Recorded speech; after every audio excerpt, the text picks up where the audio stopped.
फक्त महाराष्ट्रच नाही तर संपूर्ण भारतात आपल्या सामाजिक कार्यासाठी अगदी अल्पावधीतच ओळख निर्माण करणारे टायगर ग्रुपचे राष्ट्रीय अध्यक्ष सन्माननीय श्री पैलवान तानाजी भाऊ जाधव यांना नुकताच भेटण्याचं सौभाग्य आम्हाला मिळालं. भाऊबद्दल बरंच ऐकलं होतं, पण त्यांना समोर बघून त्यांना भेटून असं वाटलं जणू एक आपलं स्वप्नच पूर्ण होतंय. पहिले वाटलं होतं की भाऊला कसं भेटू, काय बोलतील भाऊ, चिडणार तर नाही ना, त्यांना बघून बऱ्याच लोकांना असं वाटतं. पण खरं सांगायला गेलं तर भाऊचा स्वभाव खूप प्रेमळ आणि निर्मळ आहे, अत्यंत शांत आणि संयमी. जरा पण गर्व नाही. समोर छोटा असो की मोठा, सख्या भावासारखं भेटून पाठीवर थाप देऊन आपल्या जवळ बसवून आणि सर्वांना मान सन्मान देणारे असे आपले भाऊ आहेत. पोरं जेवले का, पोरांकडे लक्ष द्या रे, पोरांना हे आणणारे, पोरांना ते आणणारे. स्वतःच्या जेवणाकडे लक्ष नसतं, पण आपली माणसं उपाशी तर नाही ना याची प्रथम काळजी असते आपल्या भाऊला. एकाही त्यांचा चाहता मागे राहिला असं होणार नाही. खरंच सर्व त्यांना उगाच तोंड भरून भाऊ नाही म्हणत, आणि माफी असावी भाऊ, पण सर्वांना हे पण कळायला हवं की भाऊ बरेच विनोद पण करता बरं का. हा माझा वैयक्तिक अनुभव आहे. माहित आहे मला, तुम्ही वाट बघताय ना की कधी मी उल्लेख करणार श्री कृष्णासोबत सदैव असणाऱ्या सुदामाचं.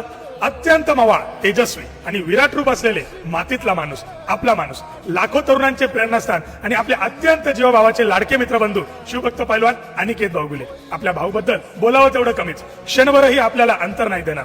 सत्कर्म तसंच सामाजिक कार्यासाठी सतत आपल्याला प्रोत्साहन देणारे, लोककल्याणासाठी आणि राष्ट्रहितासाठी आपलं जीवन समर्पित करणारे आपले सर्वांचे लाडके तानाजी भाऊ आणि अनिकेत भाऊ समाज संपूर्ण टायगर ग्रुपला खूप सारं प्रेम आणि मनपूर्वक शुभेच्छा देतो. रामकृष्ण हरी.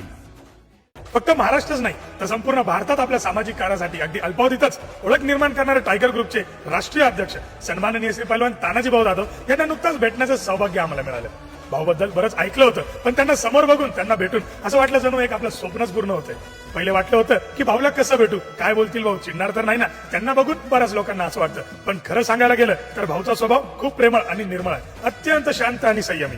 जरा पण गर्व नाही. समोर छोटा असो की मोठा, सख्या भावासारखं भेटून पाठीवर थाप देऊन आपल्या जवळ बसवून आणि सर्वांना मान सन्मान देणारे असे आपले भाऊ आहेत. पोरं जेवले का, पोरांकडे लक्ष द्या रे, पोरांना हे आणणारे, पोरांना ते आणणारे. स्वतःच्या जेवणाकडे लक्ष नसतं, पण आपली माणसं उपाशी तर नाही ना याची प्रथम काळजी असते आपल्या भाऊला. एकाही त्यांचा चाहता मागे राहिला असं होणार नाही. खरंच सर्व त्यांना उगाच तोंड भरून भाऊ नाही म्हणत, आणि माफी असावी भाऊ, पण सर्वांना हे पण कळायला हवं की भाऊ बरेच विनोद पण करता बरं का. हा माझा वैयक्तिक अनुभव आहे. माहित आहे मला, तुम्ही वाट बघताय ना की कधी मी उल्लेख करणार श्री कृष्णासोबत सदैव असणाऱ्या सुदामाचं. अत्यंत मवाळ, तेजस्वी आणि विराट रूप असलेले मातीतला माणूस, आपला माणूस, लाखो तरुणांचे प्रेरणास्थान आणि आपले अत्यंत जीवभावाचे लाडके मित्रबंधू शिवभक्त पैलवान अनिकेत बावगुले. आपल्या भाऊबद्दल बोलावं तेवढं कमीच. क्षणभरही आपल्याला अंतर नाही देणार. सत्कर्म तसंच सामाजिक कार्यासाठी सतत आपल्याला प्रोत्साहन देणारे, लोककल्याणासाठी आणि राष्ट्रहितासाठी आपलं जीवन समर्पित करणारे आपले सर्वांचे लाडके तानाजी भाऊ आणि अनिकेत भाऊ समाज संपूर्ण टायगर ग्रुपला खूप सारं प्रेम आणि मनपूर्वक शुभेच्छा देतो. रामकृष्ण हरी.